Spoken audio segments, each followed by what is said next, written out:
എന്താണ് social service എന്നതും social വെൽഫെയറിനെ കുറിച്ചിട്ടാണ് ഈ ക്ലാസ്സിൽ പറയുന്നത്.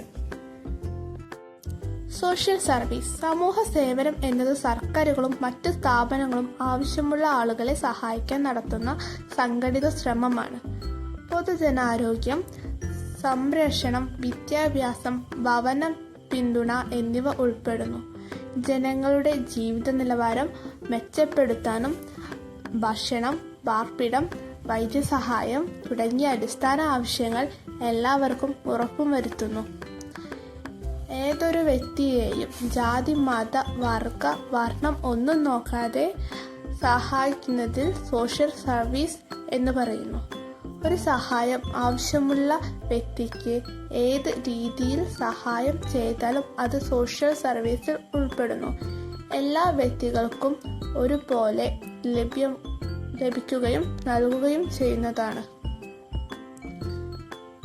എക്സാമ്പിൾ: ഒരു കണ്ണ് കാണാത്ത ഒരു വ്യക്തിയെ റോഡ് മുറിച്ച് കടക്കാൻ സഹായിക്കുന്നത്. 2 വിശക്കുന്ന ഒരാൾക്ക് ഭക്ഷണം നൽകുന്നത്. സോഷ്യൽ സർവീസിന്റെ ദോഷങ്ങൾ: സോഷ്യൽ സർവീസ് സ്വീകരിക്കുന്ന വ്യക്തി എപ്പോഴും മറ്റുള്ളവരെ ആശ്രയിച്ച് ജീവിക്കുന്നു. ആ വ്യക്തിയുടെ ജീവിതത്തിൽ യാതൊരുവിധ മാറ്റങ്ങളും ഉണ്ടാകുന്നില്ല. ഇനി പറയുന്നത് സോഷ്യൽ വെൽഫെയറിനെ കുറിച്ചിട്ടാണ്. സമൂഹത്തിൽ ആരും പിന്നോക്കം പോകരുതെന്നും സമൂഹത്തിലെ എല്ലാവർക്കും സുരക്ഷിതമായും ആരോഗ്യത്തോടെയും ജീവിക്കാൻ ആശ്രയമായ പിന്തുണ ഉണ്ടെന്നും ഉറപ്പുവരുത്തുന്നതാണ് സമൂഹക്ഷേമത്തിന്റെ പ്രധാന ലക്ഷ്യമെന്നത്. സോഷ്യൽ വെൽഫെയർ എന്നത് സമൂഹത്തിൽ ഏറ്റവും പിന്നോക്കപ്പെട്ട അല്ലെങ്കിൽ ദുരിതങ്ങൾ അനുഭവിക്കുന്ന ജനവിഭാഗത്തെ സഹായിക്കുന്നതിന് വേണ്ടി നിലവിൽ വന്നതാണ് സോഷ്യൽ വെൽഫെയർ എന്നത്.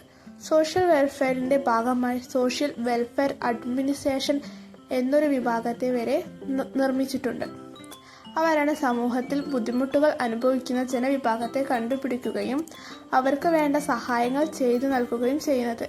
അങ്ങനെയുള്ള ജനവിഭാഗത്തിന്റെ വികസനമാണ് സോഷ്യൽ വെൽഫെയർ എന്ന വാക്കുകൊണ്ട് അർത്ഥമാക്കുന്നത്. ഇതിൽ പാർപ്പിടം, ആരോഗ്യ സംരക്ഷണം, തൊഴിൽ രഹിതരായി ബുദ്ധിമുട്ടുകൾ നേരിടുന്നവർക്ക് സാമ്പത്തിക സഹായം എന്നിവ ഉൾപ്പെടുന്നു.